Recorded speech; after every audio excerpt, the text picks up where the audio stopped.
Hello everyone, स्वागत है आप सबका learning with Gautam YouTube channel में। तो आज की इस वीडियो में हम करने वाले हैं क्लास 12th म्यूजिक के यानी कि संगीत के वीवीआई ऑब्जेक्टिव क्वेश्चन आंसर को, जो कि आपके आने वाले बोर्ड एग्जाम के लिए काफ़ी ज़्यादा इंपॉर्टेंट प्रश्न रहने वाला है। तो आप लोग वीडियो को अच्छे से और ध्यानपूर्वक देखिएगा। तो चलिए शुरू करते हैं फर्स्ट क्वेश्चन से। और पहला क्वेश्चन क्या है हमारा कि किस राग में ना दोनों निषाद लगते हैं। चार ऑप्शन दिया हुआ, इसमें से आपको बताना है कि कौन से राग में दोनों निषाद लगते हैं। तो देश राग में दोनों निषाद लगते हैं, यानी कि ऑप्शन नंबर ए हो जाएगा। किस राग में दोनों निषाद लगते हैं? तो देश राग में।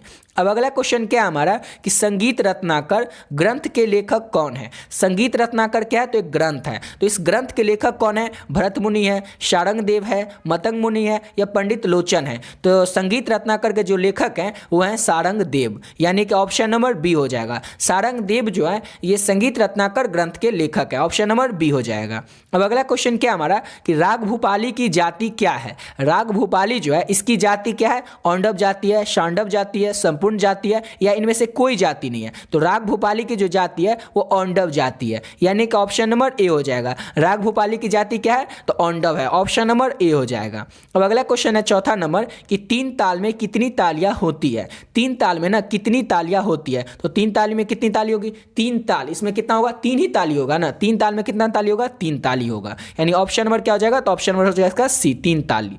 अब अगला क्वेश्चन करते हैं। तो अगला क्वेश्चन है हमारा कि राग बिहाग किस ठाट के अंतर्गत आता है। राग बिहाग जो होता है ना ये किस ठाट के अंतर्गत आता है? कल्याण के अंतर्गत आता है, बिलावल के अंतर्गत आता है, खमाज के अंतर्गत या काफी के अंतर्गत। तो राग बिहाग जो होता है ये बिलावल के अंतर्गत आता है, यानी कि ऑप्शन नंबर बी हो जाएगा। राग बिहाग किस ठाट के अंतर्गत आता है? तो बिलावल ठाट के अंतर्गत राग बिहाग जो है यह आता है, ऑप्शन नंबर बी हो जाएगा।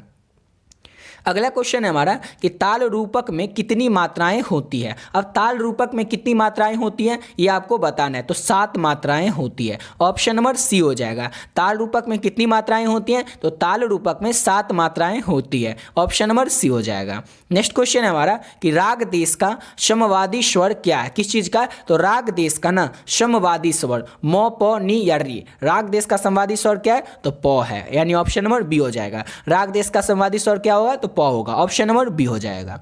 नेक्स्ट क्वेश्चन है कि नाद के कितने प्रकार हैं। नाद के ना 3 प्रकार है, 2 प्रकार है, 4 प्रकार है या 5 प्रकार है। तो नाद के 2 प्रकार हैं, यानी कि ऑप्शन नंबर बी हो जाएगा। नाद के कितने प्रकार है? तो नाद के 2 प्रकार है, ऑप्शन नंबर बी हो जाएगा। अब नेक्स्ट क्वेश्चन है कि वह राग जिसमें 2 कोमल स्वर लगते हैं वो कौन से हैं? वो कौन सा राग है जिसमें कि 2 कोमल स्वर लगता है? तो भैरव राग में। भैरव राग में 2 कोमल स्वर लगते हैं, यानी कि ऑप्शन नंबर ए हो जाएगा। वह राग कौन से हैं जिसमें कि 2 कोमल स्वर लगते हैं? तो भैरव राग में।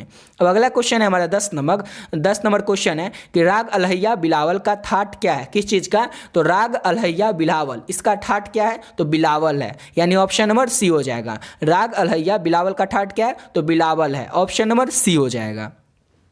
नेक्स्ट क्वेश्चन है कि राग खमाज का वादी स्वर क्या है। राग खमाज जो है उसका वादी स्वर क्या है? तो गौ है, ऑप्शन नंबर बी हो जाएगा। राग खमाज का वादी स्वर क्या है? उसका खमाजी स्वर जो है वो गौ है, यानी ऑप्शन नंबर बी हो जाएगा। अब अगला क्वेश्चन है हमारा कि ताल एक ताल में कितनी तालियां ताली एवं खाली है। किसमें? तो एक ताल में। ताल एक ताल में कितनी ताली है एवं खाली है। कितनी ताली है? तो इसमें 4 ताली है और 2 खाली है, यानी ऑप्शन नंबर ए हो जाएगा। ताल एक ताल जो है इसमें कितनी ताली है? तो इसमें 4 ताली है और 2 खाली है, यानी कि ऑप्शन नंबर ए हो जाएगा। अब नेक्स्ट क्वेश्चन है हमारा कि ठाठ में कितने स्वर लगते हैं। ठाठ में 5 स्वर लगते हैं, 6 स्वर लगते हैं, 7 स्वर लगते हैं या 4 स्वर लगते हैं। तो ठाठ में टोटल 7 स्वर लगते हैं, यानी कि ऑप्शन नंबर सी हो जाएगा। ठाठ में कितने स्वर लगते हैं? तो 7 स्वर लगते हैं ठाठ में, ऑप्शन नंबर सी हो जाएगा। अब नेक्स्ट क्वेश्चन है हमारा कि सांडम संपूर्ण जाति में कितने स्वर लगते हैं। किसमें? तो सांडम संपूर्ण जाति में कितने स्वर लगते हैं? इसमें 6-7 स्वर लगते हैं, यानी ऑप्शन नंबर सी हो जाएगा। सांडव संपूर्ण जाति में कितने स्वर लगते हैं? तो 6 से 7 स्वर लगते हैं, ऑप्शन नंबर सी हो जाएगा। अब नेक्स्ट क्वेश्चन है हमारा कि राग काफी का वादी स्वर क्या है। किस चीज का? तो राग काफी का ना वादी स्वर क्या है? तो इसका वादी स्वर है प, यानी कि ऑप्शन नंबर सी हो जाएगा। राग काफी का वादी स्वर क्या है? तो प है, ऑप्शन नंबर सी हो जाएगा। अब अगला क्वेश्चन है हमारा 16 नंबर, 3 ताल में कितने विभाग होते हैं। किसमें? तो 3 ताल में ना कितने विभाग होते हैं? कितने विभाग होते हैं? इसमें 4 विभाग होते हैं, यानी कि ऑप्शन नंबर ए हो जाएगा। तीन ताल में कितने विभाग होते हैं? तो तीन ताल में 4 विभाग होते हैं। अब अगला क्वेश्चन है हमारा कि ध्रुपद में कितनी वाणियाँ हैं? किस चीज़ में? तो ध्रुपद में ना कितनी वाणियाँ हैं? तो ध्रुपद में टोटल 4 वाणियाँ हैं, यानी कि ऑप्शन नंबर बी हो जाएगा। अब अगला क्वेश्चन है हमारा कि भीम पलासी का समवादी स्वर क्या है? किस चीज़ का? तो भीम पलासी का ना समवादी स्वर क्या है? तो इसका समवादी स्वर सा है, यानी कि ऑप्शन नंबर सी हो जाएगा। भीम पलासी का समवादी स्वर क्या है? तो इसका समवादी स्वर सा है, ऑप्शन नंबर सी हो जाएगा। नेक्स्ट क्वेश्चन है हमारा कि दादर ताल में कितनी मात्राएं होती है? दादरा ताल में ना कितनी मात्राएं होती है? 7 मात्राएं, 6 मात्राएं, 8 मात्राएं या 10 मात्राएं? तो दादरा ताल में 6 मात्राएं होती है, यानी कि ऑप्शन नंबर बी हो जाएगा। दादरा ताल में कितनी मात्राएं होती है? तो 6 मात्राएं होती हैं। अगला क्वेश्चन है निम्न में से, यानी कि 4 ऑप्शन दिया हुआ है, इसमें से आपको बताना है किस ताल में 10 मात्राएं होती है। वो कौन सा ताल है जिसमें कि 10 मात्राएं होती है? एक ताल में, धमार ताल में, झप ताल में या रूपक ताल में? तो 10 मात्राएं होती हैं झप ताल में, यानी कि ऑप्शन नंबर सी हो जाएगा। किस ताल में 10 मात्राएं होती हैं? तो झप ताल में 10 मात्राएं होती है, यानी कि ऑप्शन नंबर सी हो जाएगा। अगला क्वेश्चन है कि ठाठ के कितने प्रकार के होते हैं? ठाठ जो होते हैं ये कितने प्रकार के होते हैं? 18, 20, 21 या 10 प्रकार के? तो ठाठ जो होते हैं ये 10 प्रकार के होते हैं, यानी कि ऑप्शन नंबर डी हो जाएगा। ठाठ कितने प्रकार के होते हैं? तो ये होते हैं 10 प्रकार के, ऑप्शन नंबर डी हो जाएगा। अगला क्वेश्चन है कि राग अलहैया बिलावल का गायन समय क्या है? किस चीज़ का? तो राग अलहैया बिलावल का जो गायन समय है वो किस समय में गाया जाता है? राग अलहैया बिलावल को प्रातः काल में, साय काल में, मध्य रात्रि में या रात्रि के प्रथम पहर में? तो राग अलहैया का जो बिलावल का गायन समय, गाने का समय है वह है प्रातः काल का समय, यानी कि ऑप्शन नंबर ए हो जाएगा। यानी कि राग अलहैया को प्रातः काल यानी सुबह में गाया जाता है, ऑप्शन नंबर ए हो जाएगा। नेक्स्ट क्वेश्चन है कि राग बिहाग की जाति क्या है? तो राग बिहाग की जो जाति है वो अर्णम संपूर्ण जाति है, यानी कि ऑप्शन नंबर सी हो जाएगा। राग बिहाग की जाति क्या है? तो इसका जाति अर्णम संपूर्ण जाति है, ऑप्शन नंबर सी हो जाएगा।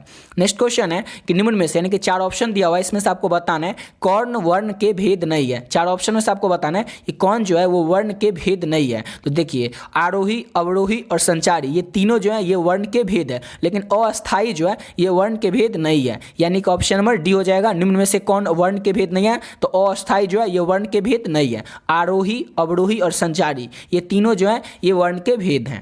अब नेक्स्ट क्वेश्चन है हमारा कि निम्न में से किसे शुद्ध तान माना गया है? 4 ऑप्शन दिया हुआ है, इसमें से आपको बताना है कि चारों में से किसको शुद्ध तान माना गया है। किसको शुद्ध तान माना गया है? तो सपाट तान को शुद्ध तान माना गया है, यानी कि ऑप्शन नंबर बी हो जाएगा। अब अगला क्वेश्चन है कि निम्न में से कौन बांसुरी वादक नहीं है? 4 ऑप्शन दिया हुआ है, इसमें से आपको बताना है कि बांसुरी वादक कौन नहीं है। तो पन्नालाल घोष ये तो बांसुरी वादक थे, हरिप्रसाद चौरसिया ये भी बांसुरी वादक थे, रूपक कुलकर्णी ये भी बांसुरी वादक थे, लेकिन गोपाल मिश्रा जो थे ये बांसुरी वादक नहीं थे, यानी कि ऑप्शन नंबर डी हो जाएगा इसका। निम्न में से कौन बांसुरी वादक नहीं है? तो गोपाल मिश्रा जो है ये बांसुरी वादक नहीं है। पन्नालाल घोष, हरिप्रसाद चौरसिया और रूपक कुलकर्णी ये तीनों जो थे ये तीनों बांसुरी वादक थे, लेकिन गोपाल मिश्रा जो थे ये बांसुरी वादक नहीं थे, यानी कि ऑप्शन नंबर डी हो जाएगा। अब नेक्स्ट क्वेश्चन है हमारा कि पंडित कृष्ण राव थे एक। पंडित कृष्ण राव जो थे एक ये नर्तक थे, गायक थे, संगीतज्ञ थे या तबला वादक थे? तो ये जो थे ये गायक थे। पंडित कृष्ण राव क्या थे? तो ये गायक थे, यानी कि ऑप्शन नंबर बी हो जाएगा। पंडित कृष्ण राव कौन थे? तो एक गायक थे। अब अगला क्वेश्चन है हमारा कि सरोद वाद्य को किस वर्ग में रखा जाता है? सरोद वाद्य जो है इसको किस वर्ग में रखा जाता है? इसको तत्व वर्ग में रखा जाता है, यानी कि ऑप्शन नंबर ए हो जाएगा। सरोद वाद्य को किस वर्ग में रखा जाता है? इसको रखा जाता है तत्व वर्ग में, ऑप्शन नंबर ए हो जाएगा। नेक्स्ट क्वेश्चन है कि राग भीम पलासी की उत्पत्ति किस ठाट से हुई है? राग भीम पलासी की जो उत्पत्ति हुई है, ये जो उत्पन्न हुआ है इसकी उत्पत्ति किस ठाट से हुई है? इसकी उत्पत्ति काफी ठाट से हुई है, यानी कि ऑप्शन नंबर सी हो जाएगा। राग भीम पलासी की उत्पत्ति किस ठाट से हुई है? तो काफी ठाट से राग भीम पलासी की उत्पत्ति हुई है, यानी कि ऑप्शन नंबर सी हो जाएगा। अब नेक्स्ट क्वेश्चन है कि बांसुरी किस चीज से बनी होती है? तो ये आपको पता ही होगा कि बांसुरी जो होती है ये बांस से बनी होती है, यानी कि ऑप्शन नंबर ए हो जाएगा। बांसुरी किस चीज की बनी होती है? तो बांस की बनी होती है बांसुरी, ऑप्शन नंबर ए हो जाएगा। अगला क्वेश्चन है कि राग कमोद किस ठाट से उत्पन्न होता है? राग कमोद जो होता है यह किस ठाट से उत्पन्न होता है? तो ये कल्याण ठाट से राग कमोद उत्पन्न होता है, यानी ऑप्शन नंबर सी हो जाएगा। राग कमोद किस ठाट से उत्पन्न होता है? तो राग कमोद जो है ये कल्याण ठाट से उत्पन्न होता है, ऑप्शन नंबर सी हो जाएगा। अब नेक्स्ट क्वेश्चन है कि ताल में कितनी जातियां हैं, किस चीज़ में, तो ताल में ना कितनी जातियां हैं, तो ताल में टोटल 5 जातियां हैं, यानी कि ऑप्शन नंबर हो जाएगा इसका बी। ताल में कितनी जातियां हैं, तो ताल में 5 जातियां, ऑप्शन नंबर बी हो जाएगा। नेक्स्ट क्वेश्चन है उस्ताद बड़े गुलाम अली का जन्म कहाँ हुआ था। उस्ताद बड़े गुलाम अली जो थे इनका जन्म कहाँ पे हुआ था, लाहौर में, पंजाब में, बनारस में या कश्मीर में, तो उस्ताद बड़े गुलाम अली का जो जन्म था वो हुआ था लाहौर में, यानी कि ऑप्शन नंबर इसका ए हो जाएगा। उस्ताद बड़े गुलाम अली का जन्म कहाँ हुआ था, तो लाहौर में, ऑप्शन नंबर ए हो जाएगा। अब नेक्स्ट क्वेश्चन है हमारा कि विकृत स्वर कितने प्रकार के होते हैं। विकृत स्वर जो होते हैं ये कितने प्रकार के होते हैं, तो ये 2 प्रकार के होते हैं, ऑप्शन नंबर ए हो जाएगा। विकृत स्वर कितने प्रकार के होते हैं, तो विकृत स्वर जो होते हैं ये 2 प्रकार के होते हैं, ऑप्शन नंबर ए हो जाएगा। अब लास्ट क्वेश्चन है हमारा कि धमार ताल में कितनी मात्राएं होती है। जो धमार ताल होता है इसमें कितनी मात्राएं होती हैं, तो 14 मात्राएं होती है धमार ताल में, यानी कि ऑप्शन नंबर डी हो जाएगा। धमार ताल में कितनी मात्राएं होती है, तो 14 मात्राएं होती है, यानी कि ऑप्शन नंबर डी हो जाएगा। इसी के साथ वीडियो यहाँ पे कंप्लीट करते हैं। आशा करता हूँ आप लोग को वीडियो अच्छा लगा होगा। तो मिलते हैं नेक्स्ट वीडियो में नए वीडियो के साथ, जिसमें कि म्यूजिक के और भी लघु उत्तरीय प्रश्न को, दीर्घ उत्तरीय प्रश्न को, यानी कि शॉर्ट आंसर क्वेश्चन को, लॉन्ग आंसर क्वेश्चन टाइप के और लॉन्ग आंसर टाइप क्वेश्चन को करेंगे। ठीक है, तो मिलते हैं नेक्स्ट वीडियो में नए वीडियो के साथ।